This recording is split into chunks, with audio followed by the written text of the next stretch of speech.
नमो नमः बच्चों, आज हम पढ़ेंगे कारक प्रयोग और उसी के अंतर्गत आज हम उपपद और विभक्तियों के प्रयोग और उनके सामान्य रूप से इसके स्वरूप के बारे में चर्चा करेंगे। उपपद वे विशेष शब्द होते हैं जिनके कारण संबंधित शब्द में किसी और विभक्ति का प्रयोग होता है। यानी जो उपपद शब्द होते हैं उससे संबंधित जो शब्द होते हैं उसमें किसी और विभक्ति का प्रयोग होता है। यह हम उदाहरणों के माध्यम से समझेंगे। सर्वप्रथम हम पढ़ेंगे कि उपपद क्या होता है। जो पद के समीप हो उसे उपपद कहते हैं। इसे हम उदाहरण के माध्यम से समझेंगे। आप सामने देख रहे हैं उदाहरण लिखा है, जैसे सर्वतः, जिसका अर्थ है चारों ओर। उद्यानम, सर्वतः वृक्षा सन्ति। उद्यानम सर्वतः वृक्षः सन्ति। जिस पद में परिवर्तन हुआ है तथा किसके कारण हुआ है उसकी हम चर्चा करेंगे। तो किसके कारण हुआ है? अव्यय पद सर्वतः के कारण। ये जो सर्वतः जो पद है वो अव्यय पद है। जिस पद के कारण विभक्ति में परिवर्तन हो उसे हम क्या कहते हैं? अव्यय पद कहते हैं, है ना। तो यहाँ सर्वतः के कारण विभक्ति में प्रयोग हुआ है। सर्वतः के कारण षष्ठी को क्या हो गया? द्वितीय विभक्ति में परिवर्तन हो गया। कैसे? आप ये देख रहे हैं यहाँ पे।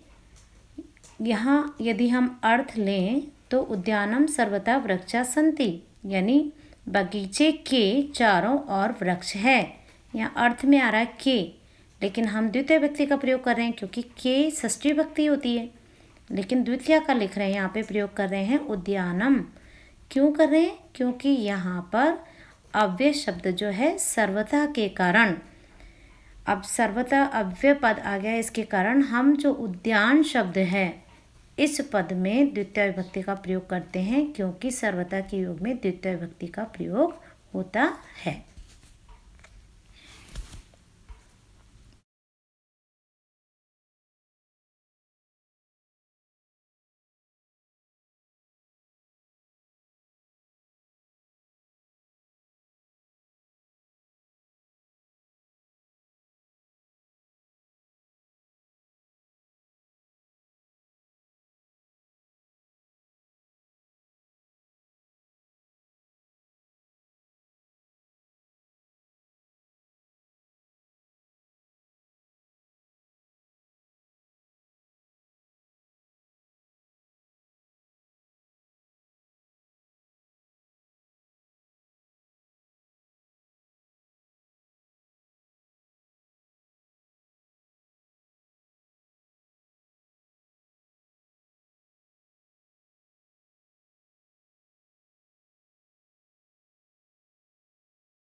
बेटा उपपद विभक्ति जानने के लिए हमें सबसे पहले ये जानना होगा कि कर्ता कौन कौन से होते हैं, कर्ता कारक क्या है। जैसे बालकः बालकौ बालका प्रथमा विभक्ति में एक वचन द्विवचन और बहुवचन का प्रयोग होता है पुल्लिंग के लिए, लता लते लताः स्त्रीलिंग के लिए, सः तौ ते सह वह तौ वे दो ते वे सब, और सा ते तः स्त्रीलिंग के लिए, स तौ ते पुल्लिंग के लिए, तत्ते तानि नपुंसकलिंग के लिए प्रथम पुरुष में इसका प्रयोग होता है। और क्रिया जो है जैसे हम बोल सकते हैं बालकः पठति, लता पठति, लता लिखति, सह पठति, है ना, इस तरह से प्रयोग करते हैं। और बालकों के लिए पठतः आपको ये पहले भी समझाया था जब आपको अनुवाद समझाया था संस्कृत में, तो ये बिल्कुल वैसे ही आपको समझना है। लिखतः पठतः दो के लिए, बालकः अनेक के लिए, पठन्ति लिखन्ति इस तरह से बहुवचन का प्रयोग करते हैं। त्वम युवाम यूयम मध्यम पुरुष में प्रयोग करते हैं और अहम आवाम वयम उत्तम पुरुष में प्रयोग करते हैं। मध्यम पुरुष में जो हम प्रयोग करते हैं तो उनके साथ सी आता है, आपको पता है, युवाम के साथ थ आता है, यूयम के साथ थ आता है, अहम के साथ मी आता है, पठामी अहम पठामी, आवाम के साथ पठावह, वयम के साथ पठामह। तो इनका ज्ञान सबसे पहले आपको होना अति आवश्यक है। बेटा कारक समझने के बाद हम उपपद विभक्ति समझेंगे। द्वितीय विभक्ति से युक्त जो शब्द है वे शब्द कौन कौन से हैं जिसमें द्वितीय विभक्ति का प्रयोग होता है। परितः, निक्षा, प्रति, विना। जैसे गांव, ग्रामम परितः वृक्षा सन्ति, गांव के चारों ओर वृक्ष हैं। हम बोल रहे के हैं लेकिन हम लिख क्या रहे हैं, ग्रामम, द्वितीय विभक्ति का प्रयोग कर रहे हैं। क्यों? क्योंकि परितः एक अव्यय शब्द है और इसके योग में द्वितीय विभक्ति का प्रयोग होता है। इसी प्रकार अन्य उदाहरण समझेंगे।